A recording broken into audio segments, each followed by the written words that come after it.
ఈ రాష్ట్రంలో మందు తాగుతున్నటువంటి వాళ్ళకి, ఈ రాష్ట్రంలో నాణ్యమైనటువంటి మద్యం సరఫరా చేస్తామని అధికారంలోకి వచ్చినటువంటి వాళ్ళు రాష్ట్ర వ్యాప్తంగా ఒక కుటీర పరిశ్రమ మాదిరి నకిలీ మద్యం తయారు చేసి, నకిలీ లేబుల్ అంటించి, నాణ్యమైనటువంటి మద్యం పేరిట రాష్ట్ర వ్యాప్తంగా అన్ని షాపుల్లో కూడా సరఫరా చేస్తూ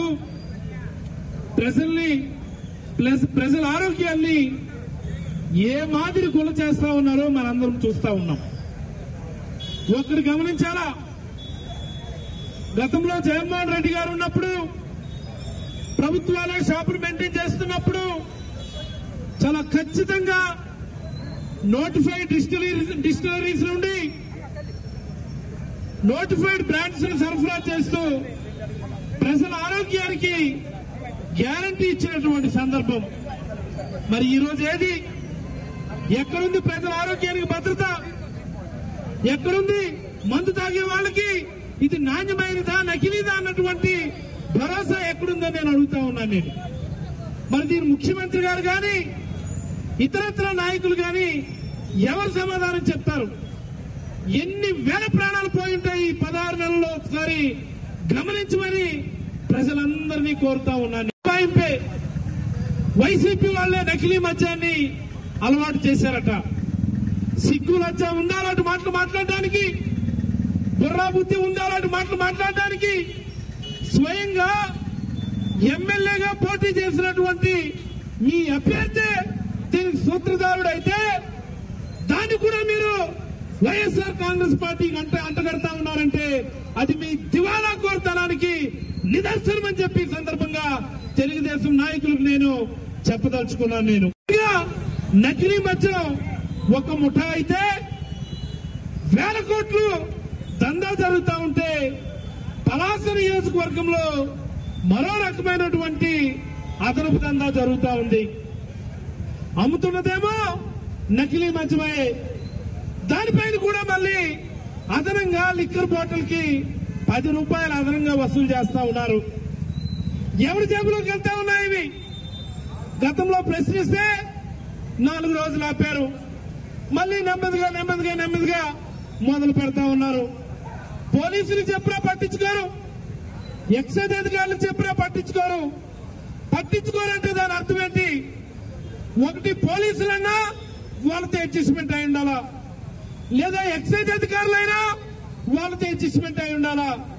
అన్ని డిపార్ట్మెంట్లు కూడా కాంప్రమైజ్ అవుతా ఉన్నాయంటే ఆ పైన ఉన్నటువంటి ఈ నియోజకవర్గ రాజకీయాలను ప్రభావితం చేసేటటువంటి వ్యక్తులు వాళ్ళతో కుమ్మక్కై ఉండాలా. మరి ఈ నియోజకవర్గాన్ని ప్రభావితం చేయగలిగే వ్యక్తులంటే ఎవరుంటారు? స్థానిక ఎమ్మెల్యేనే ఉంటారు. ఖచ్చితంగా ఈ అదనపు ప్రతి 10 రూపాయల వసూళ్ల వెనుక ఈ స్థానిక ఎమ్మెల్యే ఉన్నారని నేనైతే ఘంటాపదంగా చెప్పదలుచుకున్నాను. నేను మహిళా ఎమ్మెల్యే, నువ్వు నీతులు మాట్లాడతావు, నువ్వు వెదవ పనులన్నీ నువ్వు చేస్తావు, మా మీదేమో బురద చల్లుతావు, పనికిమాలిన మాటలన్నీ నువ్వు మాట్లాడతావు, మా మీదేమో కంప్లైంట్లు ఇస్తావు. ఇప్పటికేదో కొద్దిగా నోరు కంట్రోల్ అయి ఉన్నది. నోరు కంట్రోల్ గా ఉంటేనే చాలా మంచిదని మరొక్క మారు హెచ్చరిస్తా ఉన్నాను నేను. ఈ 10 రూపాయల దందా ఆపలేదంటే మాత్రం ఇదే నీకు ఉరితాడవుతుందని చెప్పి కూడా ఈ సందర్భంగా హెచ్చరించదలుచుకున్నాను నేను. పలాస నియోజకవర్గ ప్రజలందరూ ఒకటి గమనించండి, ఈ నియోజకవర్గంలో ఈ అదనపు 10 రూపాయల వసూళ్లు మాదిరి రోజుకు 3 లక్షల రూపాయలు కలెక్షన్ జరుగుతా ఉంది. రోజుకి 3 లక్షలు అంటే నెలకెంత? 90 లక్షలు అంటే ఇంచుమించుగా నెలకి 1 కోటి రూపాయలు, సంవత్సరానికి 12 కోట్లు, 5 సంవత్సరాలకి 60 కోట్ల రూపాయలు మన జేబులోంచి నేరుగా 10 రూపాయల చొప్పున మనకి వసూలు చేస్తూ మనకు పెట్టేటటువంటి కన్నమని చెప్పి ఈ సందర్భంగా పలాస నియోజకవర్గ ప్రజలందరికీ కూడా తెలియజేయదలుచు.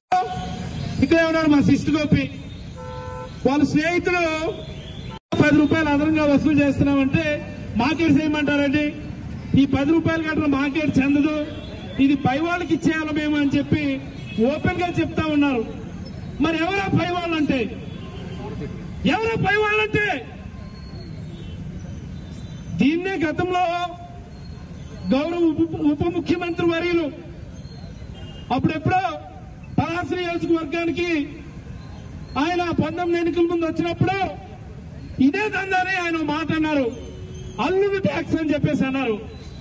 మరి అల్లు ట్యాక్స్ అనేది ఇప్పటికీ కూడా ఈ నియోజకవర్గంలో కొనసాగుతుందని ప్రతి ఒక్కరూ కూడా గమనించాలని, ఈ అల్లు ట్యాక్స్ అరికట్టేంత వరకు ఖచ్చితంగా ఈ ఉద్యమం కొనసాగుతుందని తెలియజేస్తూ మరొక మారు మన నిరసన ఈ ప్రభుత్వానికి తెలియజేయాలని, నకిలీ మద్యాన్ని అరికట్టాలని, అదనపు వసూలు ఆపాలని ప్రభుత్వానికి ఈ జోరు వానలో సైతం పెద్ద ఎత్తున ఇక్కడ ఇచ్చేసినటువంటి వైఎస్ఆర్ కాంగ్రెస్ పార్టీ కార్యకర్తలు 50 మందికి కూడా పేరు పేరున ధన్యవాదాలు తెలియజేస్తూ ఒక్కసారి నినాదాలు అరికట్టాలి.